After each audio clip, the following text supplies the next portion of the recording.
Sumainyo ang Panginoon. At sumaiyo rin. Ang mabuting balita ng Panginoon ayon kay San Mateo. Papuri sa iyo, Panginoon.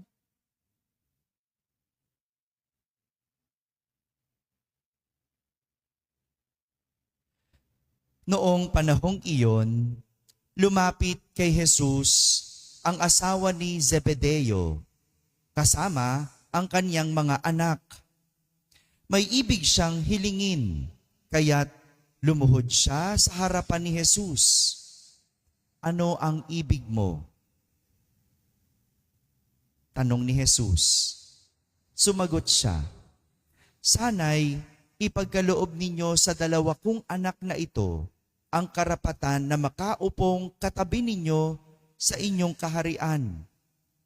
Isa sa kanan at isa sa kaliwa. Hindi ninyo nalalaman ang inyong hinihingi.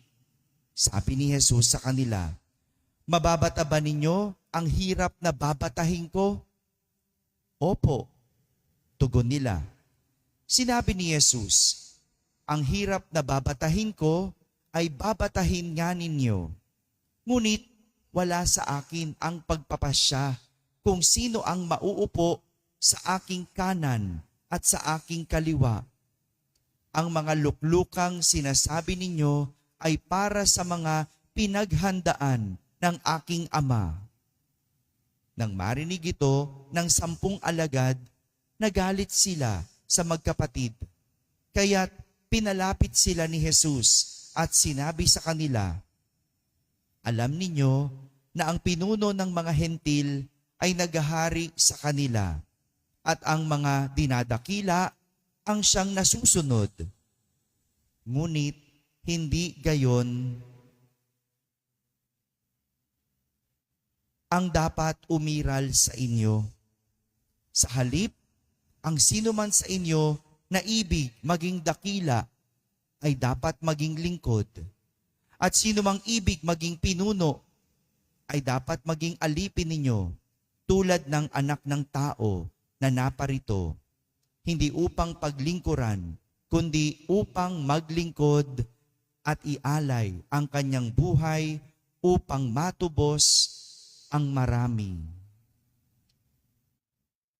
Mga kapatid, ang mabuting balita ng Panginoon. Pinupuri ka namin, Panginoong Jesucristo. Umupo ang lahat at makinig sa homilia. Magandang umaga po sa inyong lahat. Magandang umaga rin sa mga nasa tahanan na nagsisimba via online kasama kayo sa aming banal na pagdiriwang dito sa ating parokya.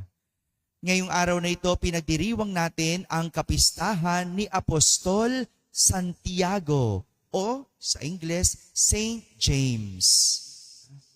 Saint James.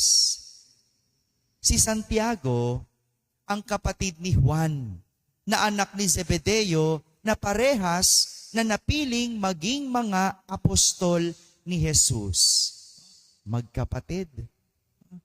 Magkapatid, napiling maging apostol ni Jesus. Sila yung magkapatid na narinig natin sa ating ebanghelyo na ipinapakiusap ng kanilang ina kay Jesus kung pwede ba silang iupo sa kaharian ng Diyos. Isa sa kanan at isa sa kaliwa. Iba talaga ang nanay, ano? Iba ang nanay, gagawin ng lahat para sa anak. No? Makikiusap. Sino ba yung mga nanay dito na pumunta sa eskwelahan at nakiusap na ipasa yung kanilang anak? Ginawa na ba ng mga nanay nyo yon? Ha? Yung iiyak yung nanay pag pinatawag ng principal at nakikiusap para sa anak. No? Iba talagang nanay. No? Pero kahit anong pakiusap ng nanay, ng magkapatid, malinaw kay Jesus na wala sa kanya ang pagpapasya. Wala sa kanya ang desisyon kung sino ang mauupo sa tabi niya. Dahil ang desisyon ay nasa kanila mismo. Nasa sariling katawan. Nasa tao mismo. Kahit gusto ni Jesus, kung ayaw ng tao, hindi siya makakaupo. Kaya nga, tinawag ni Jesus ang lahat ng kanyang mga alagad upang sabihin sa kanila kung sino man ang nais maging dakila sa lahat, kailangan maging lingkod ng lahat.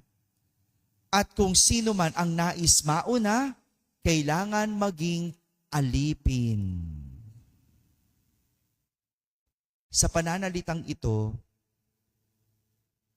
mukhang sineryoso ni Apostol Santiago ang hamon na yon ni Jesus. No, siguro, no? Nung narinig ni Santiago yung mga salitang iyon ni Jesus, nagtanda siya. Tinanim niya sa kanyang isip, tinanim niya sa kanyang puso, hindi pala pwedeng hingin yung upuan sa kaharian ng Diyos. Hindi pala si Jesus ang magdidesisyon. Ako pala. No? Siguro, tinanim niya sa isip niya. Kaya alam nyo, si Apostol Santiago ang pinakaunang naging martir. Siya ang unang nag-alay ng kanyang buhay para sa pananampalataya kay Jesus. Sa 12, siya ang unang nag-alay ng buhay. Ang galing, no? Siguro, no, nagtanda si Santiago. No? Siguro noong mga panahon yun, hiyang-hiya siya sa nanay niya, no? Nay, ba't mo ba pinakiusap yun, Nay? No? Siguro, no? Kasi nagalit yung 10 sa kanila eh. Bakit? Bakit ikaw ang hihingi? Paano naman kaming 10? No? Ba't kayong 2 ang mangunguna? Paano naman kami? Siguro, no? Inisip niya talaga, no? Ganun ba? Yun ba ang paraan para ako'y maging dakila? Yun bang ibig sabihin? Kailangan ako maging alipin? Kailangan ako maging lingkod? O sige. Kaya sa 12, siya ang unang nagbigay ng kanyang buhay para sa pananampalataya kay Jesus. Kaya kung pag-uusapan lang ay pag-aalay, masaya si Jesus sa mga taong nagbibigay. Sa panahon ngayon, alam natin, mahirap ang buhay.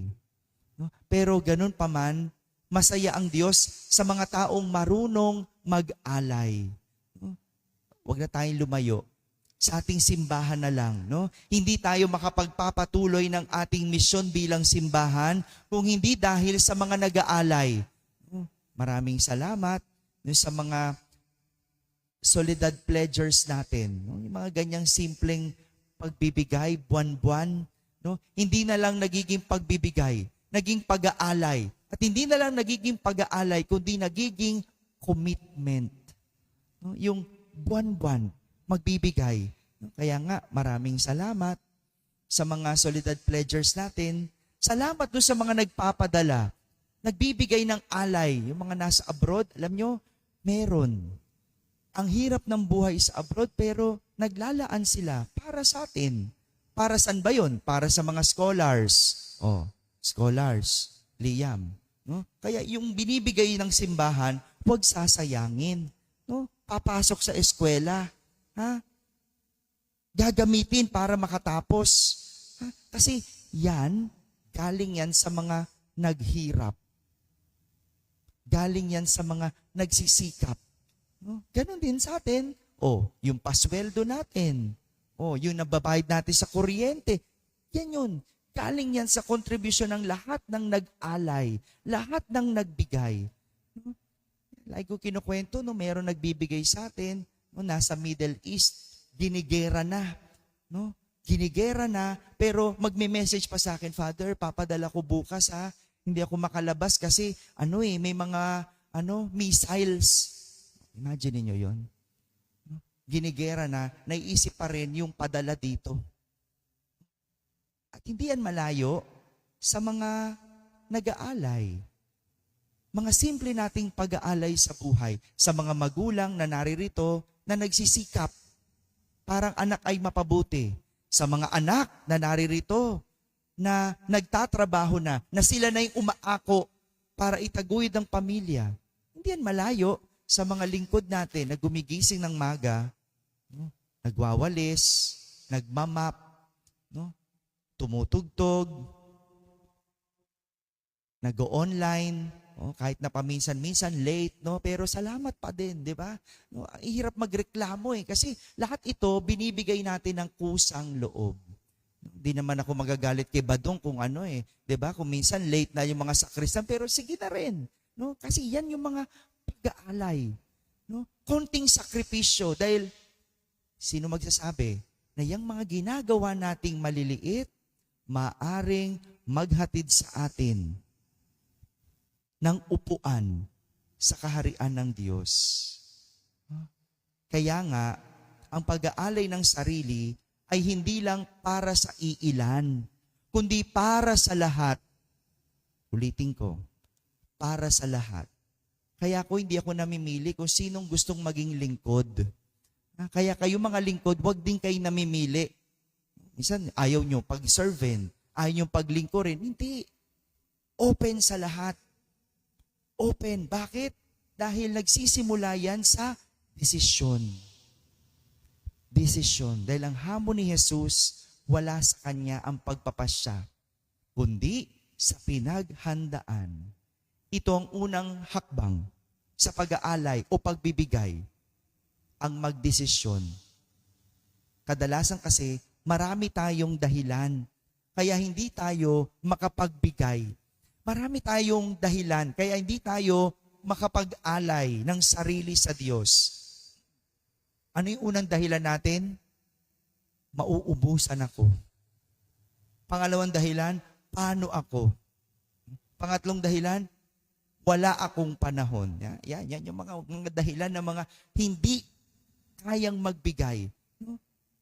Kesyo kapos, walang kapasidad, at kung ano-ano na mga dahilan. Pero sa totoo lang, isa lang ang kailangan gawin para makapagbigay. Isa lang. Ano yon? Magdesisyon. Magdesisyon. Dahil ang paraan kusang dadating kapag ginusto at nagdesisyon. Si Apostol Santiago, agad nagdesisyon dahil malinaw sa kanya ang kanyang gusto at ito ang maging dakila sa lahat. Kaya nauna na siya. Sa 12, nauna siyang nagbigay.